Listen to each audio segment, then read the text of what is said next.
ஜெயகாந்தன் ஒரு கதை எழுதினார், தர்க்கத்துக்கு அப்பா. ஒரு நாள் நான் ட்ரெயின்ல ஏறி ஒரு குறிப்பிட்ட ஊருக்கு போய் ஒரு முக்கியமான விஷயமா போனேன். பெரிய வெற்றி. நான் என்ன நினைச்சேனோ அதை விட பிரம்மாண்டமா அது சக்சஸ் ஆயிருச்சு. சரி, இதை எப்படியாவது கொண்டாடணுமேட்டு ரயில்வே ஸ்டேஷனுக்கு வந்தேன். என் கையில ₹1 இருந்தது, ஒரு வெள்ளி ₹1. அந்த காலத்துல 1960களில் எழுதப்பட்ட கதை.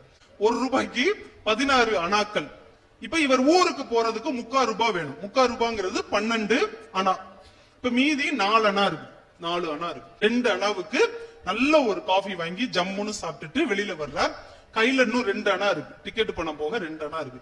என்ன செய்யலாம் அப்படின்னு யோசிக்க முன்னாடி அவர் பக்கத்துல ஒரு கண்ணு தெரியாத பிச்சைக்காரர் வந்து, ஐயா தர்மம் போடுங்கயான்றார். மீது இந்த 2 அணா தானே போட்டும் அப்படின்னு அந்த 2 அணாவை கம்பீரமா போட்டுறாரு.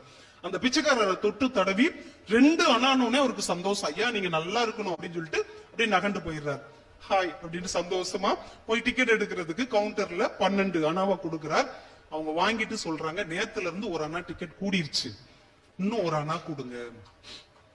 யோசிக்கிறாரு, இன்னும் 1 அணா கொடுங்கவா, என்னடா பண்றது, நம்ம தான் 2 அணா போட்டோம்ல, அவர்கிட்ட போய் கேட்போமா அப்படின்னு கொஞ்சம் 2 அடி வைக்கிறாரு. ஆனா மனசுக்குள்ள தோணுது, கடன் கொடுத்தா திருப்பி வாங்கிடலாம், தர்மத்தை எப்படி திருப்பி வாங்குறது, தர்மத்தை திருப்பி வாங்கினா அது ரொம்ப தப்பாச்சு. இன்னொருத்தர் வந்து 1 அணா போட்டுட்டு அரை அணா எடுத்துட்டு போறாரு. இது அவங்க கிட்ட உள்ள காசுல ஒரு பங்கை போட்டு அதுல பாதி எடுத்துட்டு போறாங்கல்ல.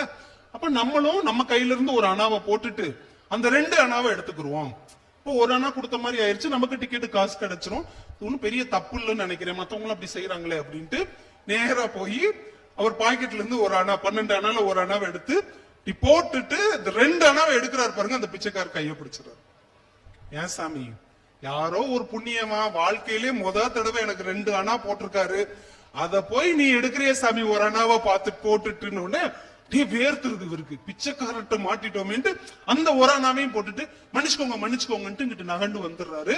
இந்த குழப்பத்துல அவர் போக இருந்த ட்ரெயின் போயிருச்சு.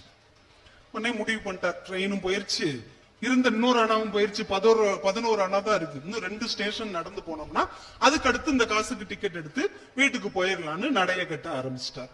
அப்புறம் பின் குறிப்பு சொல்றாரு, உங்களுக்கு ஞாபகம் இருக்குன்னு நினைக்கிறேன், 4-5 வருஷத்துக்கு முன்னாடி ஒரு ட்ரெயின் ஆக்சிடென்ட் ஆச்சு இல்லையா, அது நான் விட்ட ட்ரெயின், என்னைய விட்டுட்டு போன ட்ரெயின். அந்த ட்ரெயின்ல அந்த காசு கரெக்டா இருந்தா அவரு ட்ரெயின்ல போயிருப்பார். பிச்சைக்காரனுக்கு தர்மம் போட்டதுனால அந்த ட்ரெயின் அவர் மிஸ் பண்ணிட்டார். அந்த ட்ரெயின் தான் ஒரு மிகப்பெரிய விபத்துக்கு உள்ளான ஒரு ரயில். அப்ப என்ன, நான் செஞ்ச தர்மம் காப்பாத்துச்சா அது எனக்கு தெரியல, ஆனால் தர்க்கத்துக்கு அப்பால் நிறைய விஷயம் இருக்கிறது என்பதை நான் புரிந்து கொண்டேன் என்று ஜெயகாந்தன் எழுதினார்.